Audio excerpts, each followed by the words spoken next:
بلکہ اللہ کے رسول نے اور اللہ بزرگ برتر نے کہا ہے کہ استغفار کرو، استغفار کرو، کم از کم 1200 مرتبہ روز استغفار ہونا چاہیے، کم از کم، یہ مجربات میں سے ہے، اور زیادہ سے زیادہ 12,000 یومیہ استغفر اللہ، یہ بھی کافی ہے۔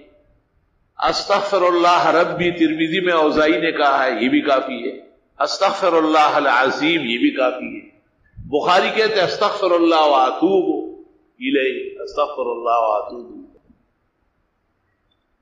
استغفر اللہ الذی لا الہ الا هو الحی القیوم واتوب الیہ، استغفر اللہ العظیم الذی لا الہ الا هو الحی القیوم واتوب الیہ۔ جس نے 3 دفعہ یہ پڑھا غفر له ذنوبه وان كانت كزبد البحر، سمندر کے جھاگ کے برابر گناہ معاف۔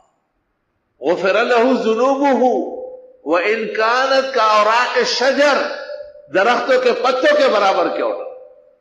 غفر له ذنوبه وان كانت كأيام الدنيا، دنیا کے دنوں کے برابر۔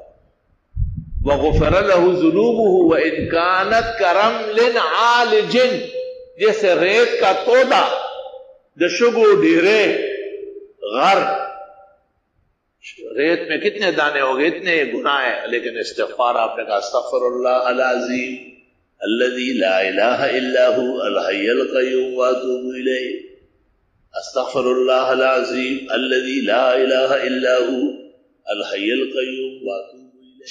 آپ نے دنیاوی مسائل کا حل استغفار بیان کیا ہے، دنیاوی نہیں، دینی اور دنیا دونوں کے مسائل ہیں۔ سورۃ انفال میں اللہ نے فرمایا ہے کہ استغفار سے عذاب رکتا ہے۔ سورۃ ہود میں فرمایا ہے کہ طاقت تمہاری بڑھ جائے گی، استغفار کرتے رہو۔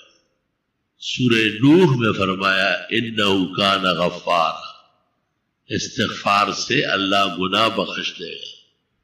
یرسل السماء علیکم مدرارا، باران رحمت موسلادھار برسے گا۔ وَيُمْدِدْكُمْ بِأَمْوَالٍ وَبَنِينَ، مدد کر دے گا تمہاری مال اور بیٹے دے گا۔ وَيَجْعَلْ لَكُمْ جَنَّاتٍ، اور تمہیں جنتیں دے دے گا۔ وَيَجْعَلْ لَكُمْ أَنْهَارًا، نہریں جاری کر دے گا۔ مَا لَكُمْ لَا تَرْجُونَ لِلَّهِ وَقَارًا، تمہیں کیا ہوا ہے کہ اتنی بڑی بات کو سمجھتے نہیں ہو؟ کہتے ہیں کہ اگر حضرت علی رضی اللہ عنہ، حضرت حسن بصری، شیخ عبد القادر جیلانی، معین الدین چشتی، سارے مل کے ان سے 100 مرتبہ کوئی مانگے، اس سے بڑھ کر وظیفہ نہیں مانگ سکتے۔ یہ سب سے اعلیٰ وظیفہ جو اللہ خود دے رہے، استغفار کا۔ اور 5 سے لے کے 10 دن میں 10,000 مرتبہ استغفر اللہ ربی من کل ذنب واتوب الیہ، استغفر اللہ الذی لا الہ الا هو الحی القیوم واتوب الیہ۔ پھر 35 دنوں کے اندر 75,000 مرتبہ، اور پھر 40 دن کے اندر 1.25 لاکھ۔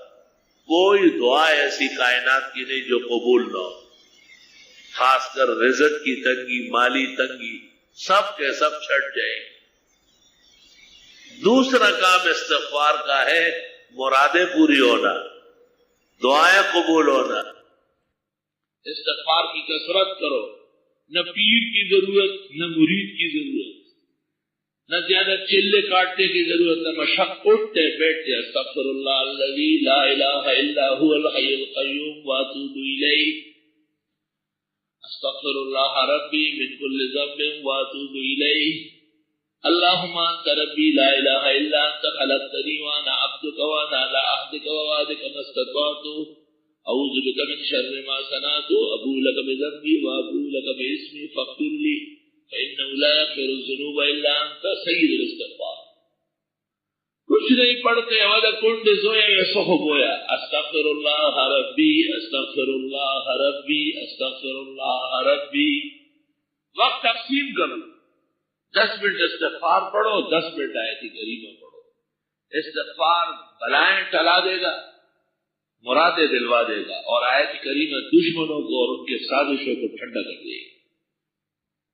میں نے تمہیں وہ خزانے دیے جو اس زمانے میں کہیں نہیں ملے ہوں، کاش کہ تم نے قدر و احترام پوری زندگی ایسے شرک کرو، دین و دنیا اللہ آسان فرمائے، زبان استغفار سے توجہ، دل استغفار سے معمور رہو، نو تعجب زماں پھڑے روح کو مگا اور ماں منزلے بدے باہر کے گوہا۔ استغفار بہت زیادہ ہے۔ استغفار کی کثرت سے من جملہ فوائد کے 4 بڑے فائدے۔ ایک، گناہ معاف ہو، ہر طرح کا گناہ استغفار سے معاف، ہر قسم کا جسے گناہ کہتے ہیں وہ استغفار سے دھل جائے۔ استغفار کی کثرت ضروری ہے، قلت سے نہیں ہوگی۔ ہر نماز کے ساتھ کم از کم 100 بار، اور دنیا کی آبادی استغفار کی برکت سے بارش ہو جائے گی، بیٹا مل جائے گا، مال بڑھ جائے گا، چشمے جاری ہو جائے گا، وہ انہار نہریں جاری ہے،